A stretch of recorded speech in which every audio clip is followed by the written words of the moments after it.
everybody, today I wanted to show you all how to make a cactus. My second graders and I are completing ours this week, and I just put a new blog post up about it, and I wanted to show you how we make ours. I did this last year while I was on a cart, so it works well with a cart or if you're in your own classroom. And this probably could do well for virtual learners too if they had some different color paper at home.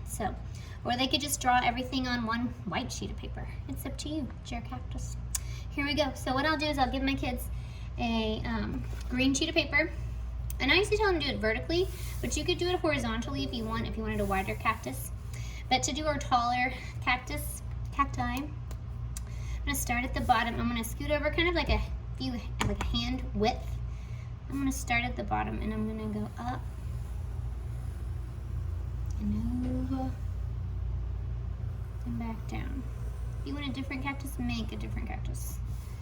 But we're gonna do kind of a saguaro type cactus, and we're gonna put little arms on it, and your arms can go up, one down. It's up to you. But here's how you do a little arm. It's kind of like an L.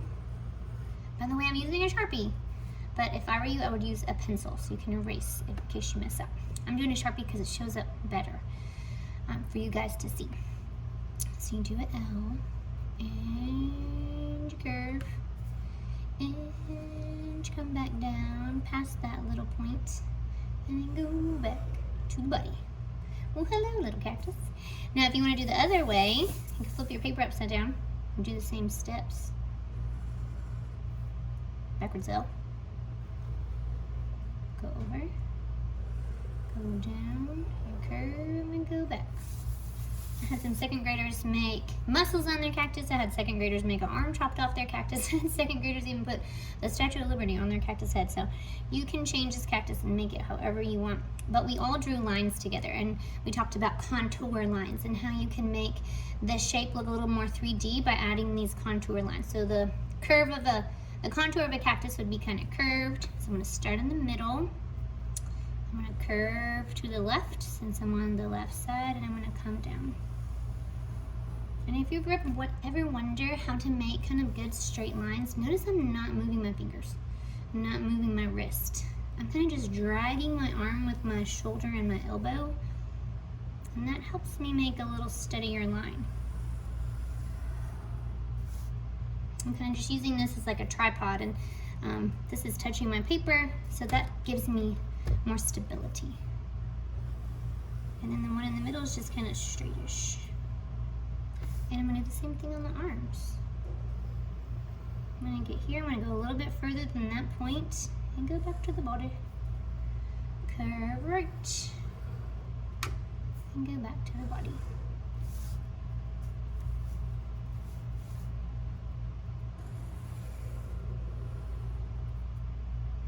Do the same thing here. Alright, look at our little cactus, so cute. Now that I've done my marker, I can use a crayon, I could use a pastel to do some white dashes in my cactus. I'll just use this white pencil since it's handy and put some white little spikes because that white shows up well on the green paper. True Ray also has a dark green, and that color works well for this too. We had some people make it neon green cacti, whatever your little heart desires. Cherry cactus.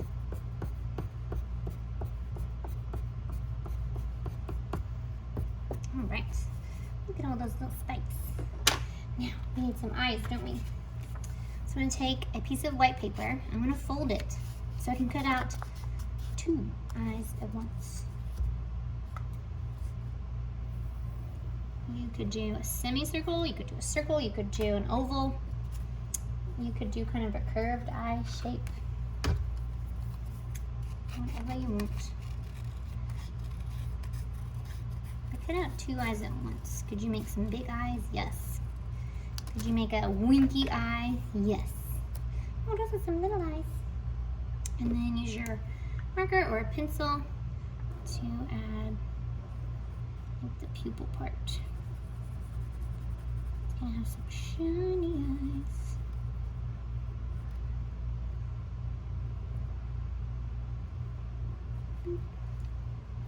Now, could your cactus have crossed eyes? Yes. Could your cactus have crazy eyes? Yes. Could your cactus be looking up, down, wherever you want your cactus to be looking? Try to make both sides match. It's tricky.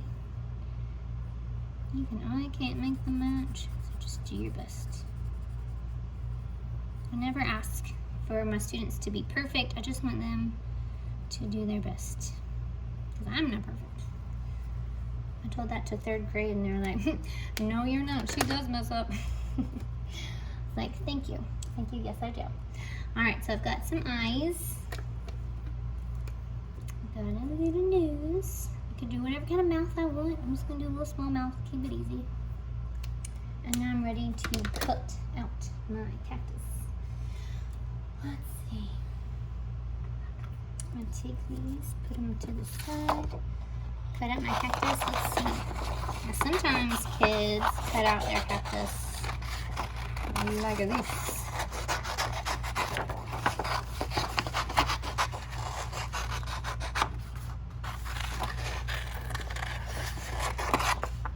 Okay. Let's see how this looks. Sometimes I do like to leave a little extra paper around the edges, but not with this project. Do y'all see what the issue is? Look at that. We can kind of tell it's a cactus. It's not as clean as I would like. So when you're cutting, put on that black line best you can. Don't chop the arms off. Stop when you get to the arms. Turn your paper.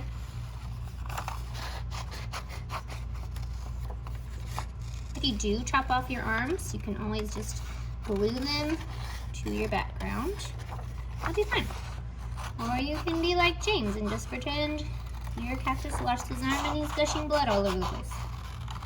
Yes, he did. But that's James' style. He likes to do scary stuff. Me, not so much. But James, you do you, dude. Okay. My little blind cactus. Here's your eyes, little blind cactus. There's my glue stick. That would help. Alright, so we've got our cactus. Got some crazy eyes. And now I want to work on my little planter, my little pot. And I talked to the kids about making this planter, and a lot of them want to make it really small, and it kind of looks like a diaper. So we laugh about that. We don't want a cactus diaper. We want a pot for our little cactus to live in. You can turn your paper sideways. I tell them I like to measure. I like to hold up my little cactus. I like to scoot over like a finger or two. Draw a vertical line. I like to scoot over a finger or two. Draw a vertical line. I close this up with a horizontal line. And then for the bottom of my pot, I'm going to make the sides slightly slanted. Okay, try to say that 5 times too fast. Slightly slanted slides. Whoa, sides. Couldn't even do it. Make it slightly slanted. Not like a V, or you're going to have a cactus diaper. We don't want a cactus diaper. Or underwear. Usually if I say underwear, that makes them go crazy, so we just call it a cactus diaper. But we don't want a cactus diaper or underwear. We want to make it a little pot he can live in.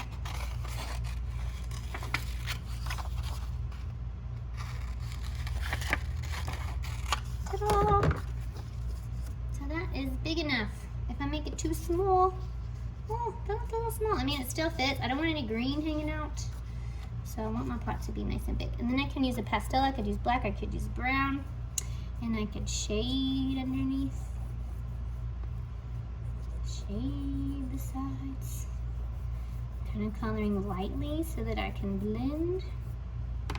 Use my fingers. Smudge, smudge, smudge. Ew. Whenever they show me their dirty hands, I'm like, oh, you look like an artist. Nice. I don't like to get dirty these days. But we use a little Germex. I don't have a sink in my art room, so I use a little Germex to get the pastel off. That works fine. Alright, so there's your little pot. There's your little cactus. This should probably get you through day 1. I've got 45-minute classes. Sometimes people get all this done and they can start on their background. So if that's you, here's how to do your background. I use oil pastels, and I talk about how to use these. We need the right pressure, we need the right speed.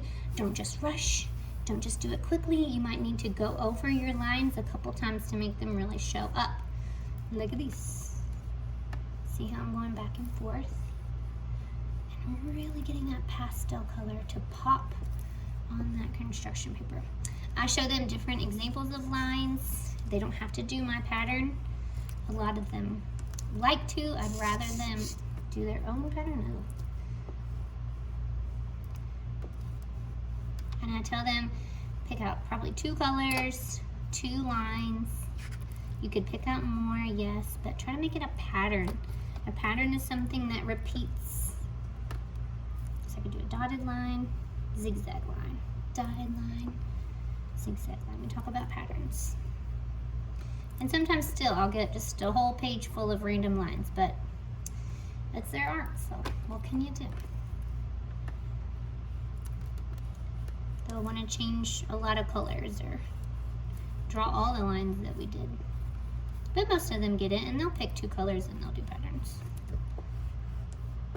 Okay, so you keep repeating that until you filled up your background with beautiful patterns.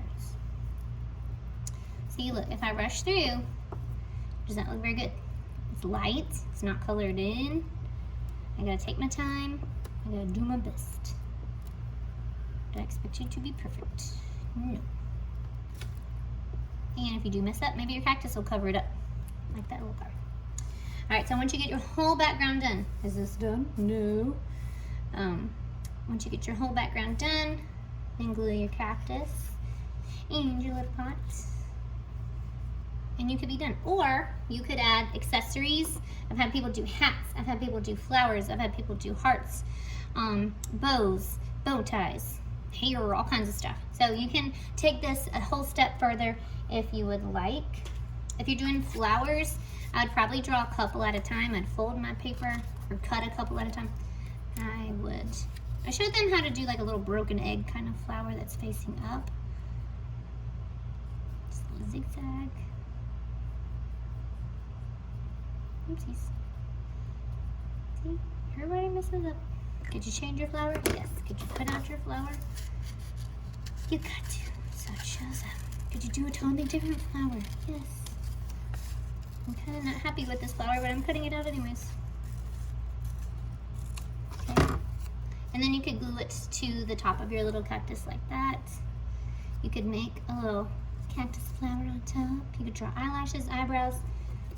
Customize your cactus. Make it your own. It does not have to look like mine or your neighbors or your teachers or anybody else's. All right.